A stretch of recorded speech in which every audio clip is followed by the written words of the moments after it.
fraîcheur en 2 étapes. Bonjour et bienvenue. Nous avons décidé de vous faire travailler un petit peu si vous avez la motivation. Voilà, alors une tarte qui est vraiment fameuse. La pâte est faite maison et il y a 2 garnitures. Une garniture cuite, une garniture crue. Voilà pourquoi il y a du travail. Bon, je vous explique ce qui a déjà été fait. Ma pâte, je l'ai donc préparée. Je vous donne des proportions pour une plaque classique, pour un moule à tarte classique d'environ 28 à 30 cm. Il vous faudra donc 250 g de farine, 60 g de beurre en flocons et environ 60 g aussi de fromage blanc ou si vous avez du mal à en trouver là où vous habitez, eh bien pourquoi pas du serré demi-gras ou des petits suisses, ça le fera aussi. Donc je répète, donc 250 g de farine, bien sûr la pincée de sel c'est inévitable, 60 g de beurre et environ 60 g de fromage blanc ou petit suisse ou serré demi-gras. On va travailler avec tous ces éléments. Si votre pâte est trop sèche, vous allez rajouter un petit peu de fromage blanc. Si au contraire, elle est trop molle, eh bien vous remettrez un tout petit peu de farine. Je vous conseille de la laisser reposer au frigo environ 20 à 30 minutes afin que le beurre se solidifie à nouveau. Elle sera beaucoup plus facile à étendre par la suite. Donc, après, il faut évidemment l'étendre. Et comme il fait très chaud, malgré le fait que je l'avais mise au frigo, le beurre s'est à nouveau ramolli très vite. Donc, ce que j'ai fait, j'ai commencé par étaler un petit peu avec le rouleau.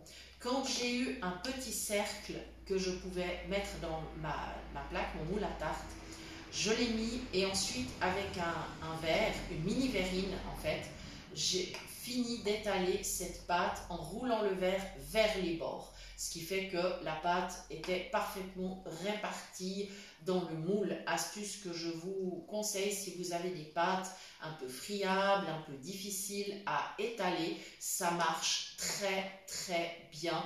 Nous l'avions montré dans l'une de nos toutes premières vidéos. Bien, ensuite donc on a garni cette pâte avec un petit peu de fromage blanc, sel, poivre, des petites lamelles d'oignon très fines et c'est parti en cuisson au four à 200 degrés 25 minutes. Maintenant, cette tarte est en train de refroidir, ce qui me permet maintenant de préparer la seconde garniture qui sera donc crue, enfin à peu près puisque j'ai du poisson qui est quand même cuit.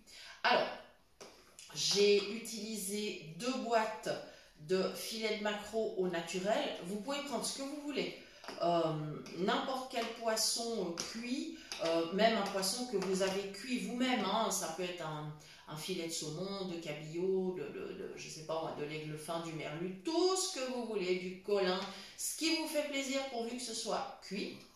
Et je suis en train de l'écraser gentiment, voilà. Si vous n'aimez pas le poisson, faites-le avec de l'émincé de poulet cuit, pourquoi pas, ou tout autre émincé, et en version végétarienne, eh bien, pourquoi pas avec des œufs ou du tofu. Enfin voilà, vous avez le choix. Maintenant, je vais simplement saler et poivrer. Alors, attention, le poisson est déjà salé, pas passablement, donc moi, je vais être quand même prudente.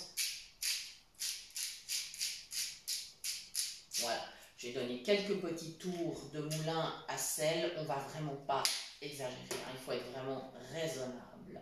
Voilà, maintenant, je vais aller attraper le poivre. Hop. Voilà. Attention, le sel, mets un peu plus en dedans parce qu'il est un peu ballon. Ah oui, tu as raison. Merci. C'est bien d'avoir un mari qui a des yeux, qui voit tout, hein. Il voit tout. Bon, c'est bien, c'est très bien. Voilà. Et en fait, ma préparation, je la fais directement dans un tupper. Ça me facilite la vie parce que comme ça, si des fois j'en ai trop, eh bien, j'ai pas encore besoin de repasser d'un saladier à un tupper. Donc voilà, c'est tout bénéfice pour moi. Voilà. Je pourrais mettre aussi un petit peu de basilic ciselé. Sinon, on peut mettre d'autres herbes, hein. Vous pouvez mettre de la ciboulette, l'estragon, ça ira très bien, origan, voilà, thym, si vous voulez, enfin, ce qui vous fait plaisir, hein, de l'aneth, pourquoi pas, si vous en avez, hein, sait-on jamais, du cerfeuil, enfin bon, etc., etc. Il y a plein de possibilités. Voilà, je vais ajouter mes petites tomates dans le mélange, voilà, comme ça.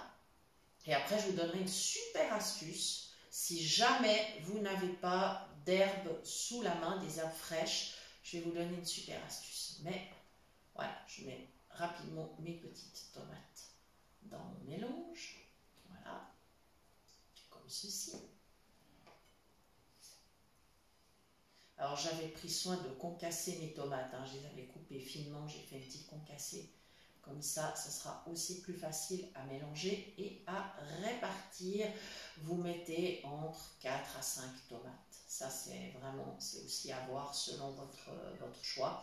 Je vous conseille vraiment de faire cette recette en été parce qu'en hiver, les tomates ne sont pas fantastiques et elles sont chères. Donc, à éviter l'hiver. Voilà.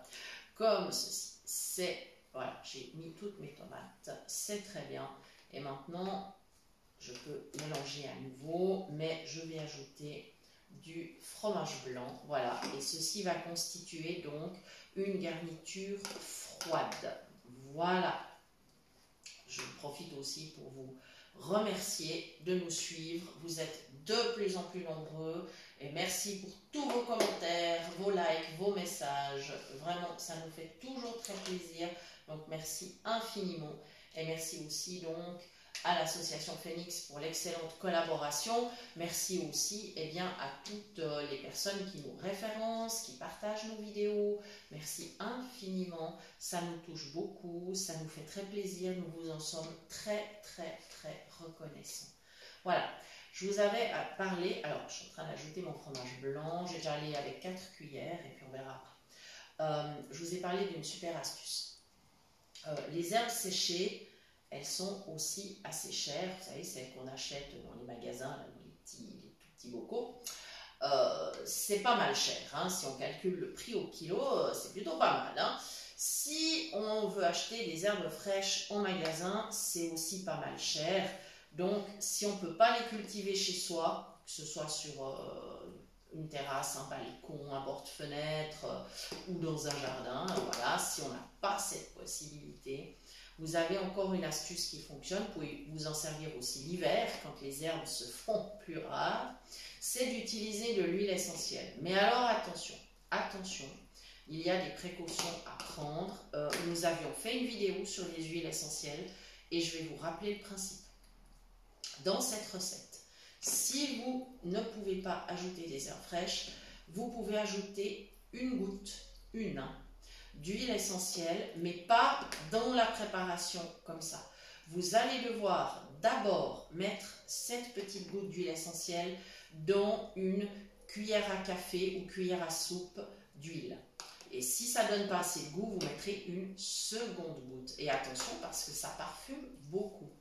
Une fois que vous aurez préparé ça, vous pourrez ajouter l'huile avec l'huile essentielle dans votre mélange et bien mélanger. La raison, c'est que les huiles essentielles sont liposolubles. Elles ne peuvent pas se dissoudre dans de l'eau, par exemple, ou même dans un vinaigre ou autre. Il faut absolument les dissoudre dans un corps gras.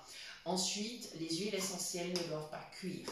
Donc, comme cette préparation va être servie crue, il n'y a pas de problème. Vous pouvez mettre votre huile essentielle, ça ne posera pas de problème. Donc attention aussi s'il y a des allergies, s'il y a ça, il faut être très méfiant et précautionneux. Alors oui, je vous ai dit en hiver on ne trouvera pas d'herbes fraîches, mais je vous ai aussi déconseillé de réaliser cette recette en hiver parce que effectivement c'est pas la tomate ne sera pas vraiment fantastique. Mais vous pourrez peut-être, et votre imagination fera le reste, utiliser d'autres légumes et vous pourrez quand même réaliser la recette. Voilà, merci de nous indiquer en commentaire vos variantes parce que nous, ça nous fera très plaisir de prendre connaissance de vos variantes. Et une fois la tarte refroidie, donc, je pourrai ajouter cette garniture sur le dessus. Ma tarte sera prête et je peux la laisser quelques heures au frais si nécessaire pour la servir en entrée ou plat principal. Voilà, je vous remercie de nous avoir suivis. Je vous donne rendez-vous très bientôt pour de nouvelles idées cuisine.